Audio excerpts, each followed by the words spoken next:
আসসালামু আলাইকুম ৰহমতুল্লাহি বাৰকাতুহ। আসাম সিক্স হেচাৰী এনজিঅ'ত আপোনালোকক স্বাগতম জনোৱা হ'ল। আজি আমি দেখাম ঠাণ্ডাৰ দিনত কেনেকৈ ব্ৰডিং কৰিব লাগে, সেইটো আপোনাক দেখাম। এইটো প্লেন চিট চাইছে, এই প্লেন চিটটো আমি 17 ফুট লম্বা 3 ফুট হাই কিনি তাৰ পিছত এইটো কাটি দিছোঁ, 1.5 ফুট কৰি হৈ গৈছে। এইটো আমি ৰাউণ্ড কৰি দিছোঁ। ৰাউণ্ড কৰাৰ পিছত এই তলত যিটো ধানৰ তুহ বুলি কওঁ সেইটো আমি দি দিছোঁ। দিয়াৰ পিছত আমি এনেকৈ ৰাখি থৈছোঁ। গোটেই ৰাখাৰ পিছত এতিয়া আমি এইটোৰ ওপৰেদি নিউজ পেপাৰ লগাই দিম। পোৱালি থোৱাৰ আগত এইটো নিউজ পেপাৰ দিয়া হ'ব।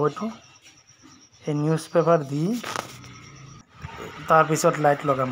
এইটো নিউজ পেপাৰ দিয়া হৈ গৈছে। পানীও আমি ৰাখি থৈ দিছোঁ আৰু লাইটবোৰো আমি দি দিছোঁ। এইটো নিউজ পেপাৰ, এই তুহৰ ওপৰত আমি নিউজ পেপাৰটো দি দিছোঁ। ঠাণ্ডাৰ দিনত এনেকৈ ব্ৰডিংটো কৰিব লাগিব। আৰু সেই ব্ৰডিংটো কেনেকৈ কৰিব লাগে বহুত মানুহে সুধি থাকে, যাৰ কাৰণে আমি এই ভিডিঅ'টো বনাই আছোঁ যে কেনেকৈ ৰাখিব লাগিব গোটেই চাই লওক।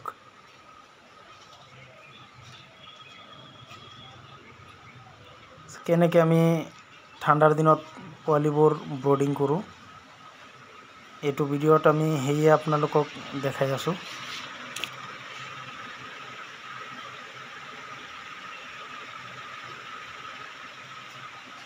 এনেকৈ ব্ৰডিং কৰিলে আপোনাৰ পোৱালি মৰ্টেলিটি নহ'ব।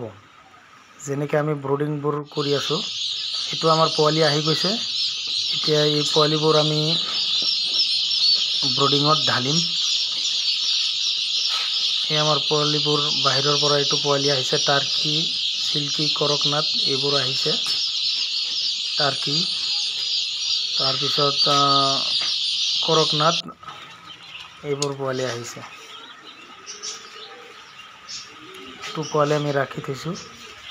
তো এইটো ৰখাৰ পিছত আপোনালোকে কি কৰিব, এই মৰা পাতৰ যিটো বস্তা আছে সেইটো বস্তা দি আপোনালোকে আধাখিনি কৰি ঢাকি থ'ব। আধাৰ বেছি ঢাকি দিব, যাতে বেছি হিট হ'লে তেখেতে বাহিৰত ওলাই আহিব পাৰে, আৰু কম হিট লাগিব তেতিয়া তেখেতে ভিতৰত যাব পাৰে। তো এনেদৰে আপোনালোকে ব্ৰডিংটো কৰিব। এনেদৰে ব্ৰডিংটো কৰিলে আপোনালোকৰ একো অসুবিধা নহয়, আৰু ঠাণ্ডাৰ দিনে মৰ্টেলিটি প্ৰব্লেম নহ'ব। তো যিকেই নহওক, যদি কোনোবাৰ পোৱালি লাগে আমাৰ লগত যোগাযোগ কৰিব। আমি গোটেই অসমত মালবোৰ ডেলিভাৰী দি থাকোঁ, হ'লচেল প্ৰাইচ।